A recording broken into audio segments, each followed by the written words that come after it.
Hello दोस्तों, आप लोगों का स्वागत है इतिहास की दुनिया 99 पे। चलिए फटाफट 25 क्वेश्चन का रिवीजन आज हम करते हैं। पहला प्रश्न आपके सामने में है, महात्मा गांधी ने अखिल भारतीय हरिजन सेवक संघ की स्थापना कब किया था? तो गांधी जी ने किया था, कब किया था? 1932 ईस्वी में किया था। क्योंकि हम लोग को पता है, हम लोग जानते हैं गांधी जी ने क्या किया था कि गांधी जी और भीमराव अंबेडकर के बीच में एक समझौता हुआ था, जिसको हम लोग पूना समझौता कहते हैं। ये कब हुआ था? 26 सितंबर 1932 को हुआ था। और उसके बाद में गांधी जी का पत्रिका एक निकाला था, यंग इंडिया नवजीवन हरिजन हरिजन निकाला था। तो इसका राइट आंसर क्या हो जाएगा? ऑप्शन सी हो जाएगा। चलिए बढ़ते हैं नेक्स्ट प्रश्न की ओर। अगला प्रश्न आपके सामने में है, भारत में 5G दूरसंचार तकनीक किस वर्ष शुरू किया गया था? तो 5G भारत में जो कब लॉन्च किया गया था? 2022 में लॉन्च किया गया था। इसका ऑप्शन डी क्या हो जाएगा? बिल्कुल राइट हो जाएगा। चलिए बढ़ते हैं नेक्स्ट प्रश्न की ओर। अगला प्रश्न आपके सामने में है, निम्नलिखित में से खिलजी वंश के संस्थापक कौन थे? तो दोस्तों खिलजी वंश का संस्थापक पूछ रहा है कौन था? तो जलालुद्दीन खिलजी। कौन था? जलालुद्दीन खिलजी था। जलालुद्दीन खिलजी इसको दिल्ली सल्तनत का वृद्ध पुरुष कहा जाता है। क्या कहा जाता है? दिल्ली सल्तनत का वृद्ध पुरुष कहा जाता है। चलिए इसका राइट आंसर क्या हो जाएगा? ऑप्शन डी हो जाएगा। और इसके बाद जो राजा बना था, इन्हीं का भतीजा अलाउद्दीन खिलजी बना था। अलाउद्दीन खिलजी के बारे में आप याद रख लीजिएगा। घोड़े पर दागने की प्रथा या सैनिकों का हुलिया रजिस्टर या शरीर से मांस निकालने की प्रथा, इन सब का शुरुआत पूछेगा किसने किया था। या बाजार नियंत्रण प्रणाली की शुरुआत, इस सब का शुरुआत किसने किया था? तो अलाउद्दीन खिलजी ने किया था। साथ साथ अलाउद्दीन खिलजी ने अलाई दरवाज़ा और सीढ़ी का किला का भी निर्माण किसने किया था? तो अलाउद्दीन खिलजी ने ही किया था। तो इसका राइट आंसर क्या हो जाएगा? ऑप्शन डी होगा। मैंने आपको डिटेल में बता दिया। चलिए बढ़ते हैं नेक्स्ट प्रश्न की ओर। अगला प्रश्न आपके सामने में है, दिल्ली उच्च न्यायालय की स्थापना किस वर्ष में की गई थी? तो दोस्तों दिल्ली उच्च न्यायालय का स्थापना किया गया था 1966 में किया गया था। ऑप्शन डी क्या होगा? इसका बिल्कुल राइट हो जाएगा। अच्छा, आप ये बात बताइए कि पटना हाईकोर्ट का स्थापना कब किया गया था? दोस्तों पटना हाईकोर्ट का स्थापना 1916 में किया गया था। आप ये भी बात याद रख लीजिएगा। चलिए बढ़ते हैं नेक्स्ट प्रश्न की ओर। अगला प्रश्न आपके सामने में है, निम्नलिखित में कौन सी वायुमंडलीय परत सबसे ठंडी परत है? तो सबसे ठंडी परत कह रहा है, कौन सा है? तो ऑप्शन क्षोभ मंडल, मध्य मंडल, समताप मंडल, ऑप्शन डी है ताप मंडल। तो सबसे ठंडी क्या होगा? बीच वाला होगा, मध्य मंडल। तो इसका राइट आंसर क्या हो जाएगा? ऑप्शन बी हो जाएगा, मध्य मंडल। दोस्तों समताप मंडल में वायुयान उड़ता है। आप ये भी बात याद रख लीजिएगा। चलिए बढ़ते हैं नेक्स्ट प्रश्न की ओर। अगला प्रश्न आपके सामने में है कि 2011 की जनगणना के अनुसार भारत के निम्नलिखित में से किस केंद्र शासित प्रदेश की जनसंख्या सबसे कम है? सबसे कम पूछेगा तो आपको बताना है लक्षद्वीप। क्या बताना है? लक्षद्वीप। इसका ऑप्शन ए क्या हो जाएगा? बिल्कुल राइट हो जाएगा। नेक्स्ट प्रश्न की ओर हम लोग बढ़ते हैं। अगला प्रश्न आपके सामने में है, निम्नलिखित में कौन सा भारत का पहला मानव अंतरिक्ष उड़ान कार्यक्रम है? तो कौन था? गगनयान। कौन था? गगनयान। ऑप्शन बी क्या होगा? इसका बिल्कुल राइट हो जाएगा। चलिए बढ़ते हैं नेक्स्ट प्रश्न की ओर। अगला प्रश्न आपके सामने में है, किस मुगल बादशाह ने आगरा में शीश महल का निर्माण करवाया था? दोस्तों शीश महल का निर्माण किसने किया था? लाल किला और शीश महल, इन सब का निर्माण किसने किया था? शाहजहां ने किया था। शाहजहां का अगर बचपन का नाम पूछे तो क्या बताना है? खुर्रम। क्या बताना है? खुर्रम। अगर पूछेगा शाहजहां के समय में कौन सा व्यक्ति भारत आया था? तो फ्रांसीसी बर्नियर आया था। कौन आया था? फ्रांसीसी बर्नियर भारत आया था। और शाहजहां वही व्यक्ति है जिन्होंने मयूर सिंहासन बनाया था। क्या बनाया था? मयूर सिंहासन। और ताजमहल का निर्माण किसने किया था? तो शाहजहां ने किया था अपनी पत्नी मुमताज महल के याद में। और मुमताज महल का अगर असली नाम पूछे तो आपको बताना आरजूमंद बानो बेगम। चलिए बढ़ते हैं नेक्स्ट प्रश्न की ओर। अगला प्रश्न आपके सामने में है कि जिम कॉर्बेट राष्ट्रीय भारत के किस राज्य में जिम कॉर्बेट राष्ट्रीय उद्यान भारत के किस राज्य में स्थित है? तो हम लोग जानते हैं कि उत्तराखंड में है। कहाँ है? उत्तराखंड में है। फूलों की घाटी national park, Rajaji national park, ये सब कहाँ है? जिम कॉर्बेट नेशनल पार्क, ये सब उत्तराखंड में है। इसका ऑप्शन ए क्या हो जाएगा? बिल्कुल राइट हो जाएगा। चलिए बढ़ते हैं नेक्स्ट प्रश्न की ओर। अगला प्रश्न आपके सामने में है, निम्नलिखित में कौन भारत रत्न से सम्मानित होने वाले पहले संगीतकार थे? तो भारत रत्न से सम्मानित होने वाले पहले संगीतकार कौन थे? MS सुब्बुलक्ष्मी। इसका ऑप्शन ए क्या हो जाएगा? बिल्कुल राइट होगा। आप लोग बताइए, भारत रत्न से सम्मानित होने वाले पहले क्रिकेटर कौन थे?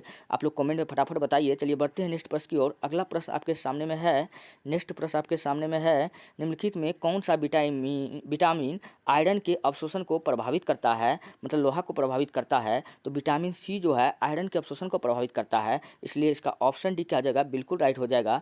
दोस्तों विटामिन सी को हम लोग एस्कर्बिक एसिड कहते हैं। क्या कहते हैं? एस्कॉर्बिक एसिड कहते हैं। ये घाव को जल्दी भरने वाला विटामिन है। विटामिन सी का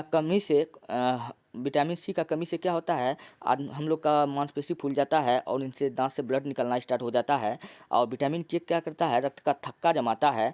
और विटामिन डी को हम लोग कैल्सीफेरॉल के नाम से जानते हैं। सूर्य की रोशनी से हमें कौन सा विटामिन मिलता है, तो विटामिन डी मिलता है। चलिए बढ़ते हैं नेक्स्ट प्रश्न की ओर। अगला प्रश्न आपके सामने में है कि भगत सिंह, सुखदेव और राजगुरु को फांसी दी गई थी। हम सब जानते हैं कि भगत सिंह, राजगुरु और सुखदेव को जो फांसी दिया गया था 23 मार्च 1931 ईस्वी में दिया गया था। तीनों को दिया गया था। तो जेपी सैंडर्स की हत्या का आरोप लगाकर इसका ऑप्शन सी क्या हो जाएगा, बिल्कुल राइट हो जाएगा। नेक्स्ट प्रश्न आपके सामने में है, भगत सिंह ने किसका स्थापना किया था, नौजवान सभा का। ये भी बात आप याद रख लीजिएगा। अगला प्रश्न आपके सामने में है, भारत के पड़ोसी देश मालदीव की राजधानी क्या है।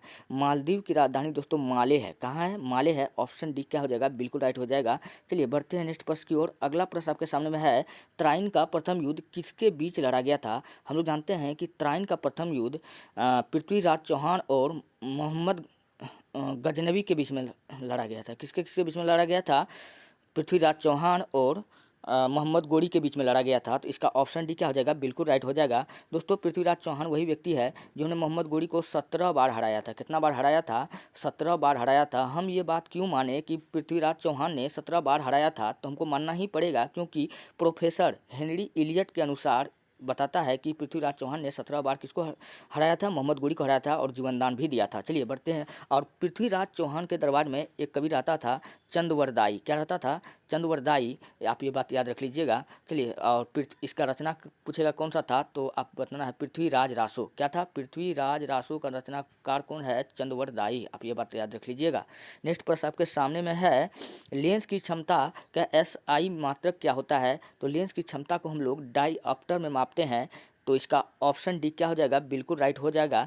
जबकि कैंडेला को हम लोग ज्योति तीव्रता से मापते हैं। मोल पदार्थ का मात्रक है, वाट विभव है। चलिए बढ़ते हैं नेक्स्ट प्रश्न की ओर। अगला प्रश्न आपके सामने में है, 1857 में रामकृष्ण मिशन की स्थापना किसने की थी।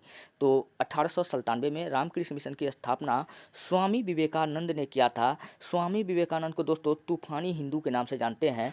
किस नाम से जानते हैं, तूफानी हिंदू के नाम से जानते हैं।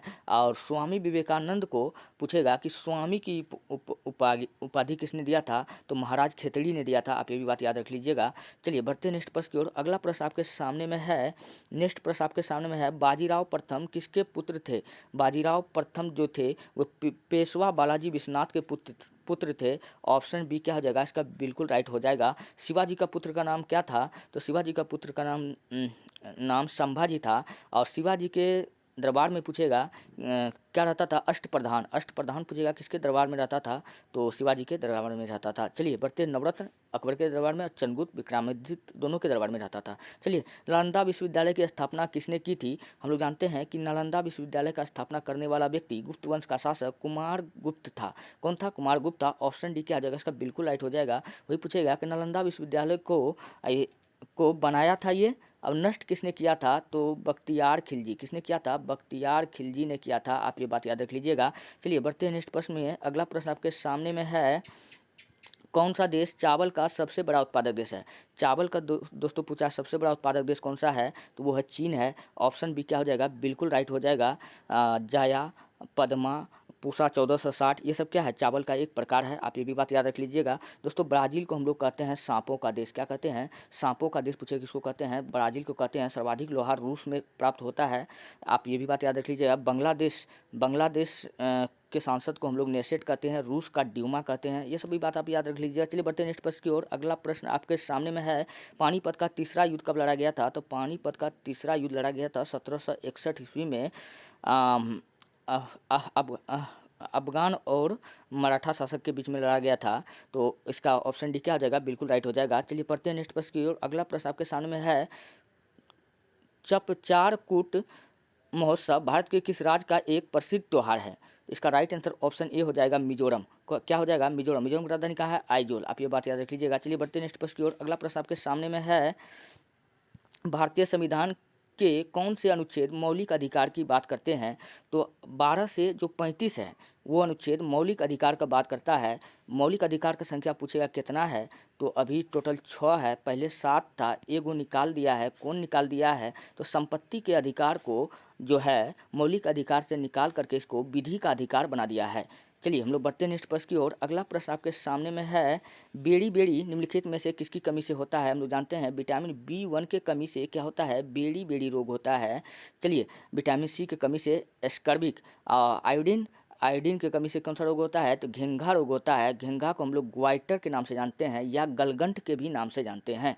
चलिए बढ़ते हैं नेक्स्ट प्रश्न की ओर। अगला प्रश्न आपके सामने में है, निम्नलिखित में कौन सी एक अधातु जो विभिन्न रूपों में पाई जाती है? तो दोस्तों हर जगह विभिन्न रूप में कार्बन पाया जाता है, इसलिए ऑप्शन ए क्या हो जाएगा? बिल्कुल राइट हो जाएगा। चलिए अब पारा पोटेशियम, इसका राइट आंसर क्या होगा? ऑप्शन ए होगा। चलिए बढ़ते हैं नेक्स्ट प्रश्न की ओर। अगला प्रश्न आपके सामने में है, भारतीय मसाला बोर्ड का मुख्यालय कहाँ स्थित है? हम लोग जानते हैं केरल में है, क्योंकि केरल को हम लोग क्या कहते हैं? मसालों का शहर। और केरल दो चीज़ में आगे है, एक मसाला में और एक नारियल उत्पादन में केरल आगे है। दोस्तों नारियल को हम लोग कहते हैं स्वर्ग का वृक्ष, आप ये बात याद रख लीजिएगा। ऑप्शन ए क्या होगा? इसका बिल्कुल राइट होगा। चलिए बढ़ते हैं नेक्स्ट प्रश्न की ओर। अगला प्रश्न आपके सामने में है, दोस्तों ये रहा टोटल प्रश्न।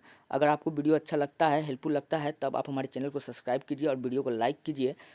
अगर आपको पीडीएफ चाहिए तो आप जाइए हमारे टेलीग्राम चैनल पर, वहाँ पर सर्च कीजिए इतिहास की दुनिया 99, वहाँ से आप पीडीएफ को प्राप्त कर सकते हैं। मिलते हैं नेक्स्ट वीडियो में, धन्यवाद।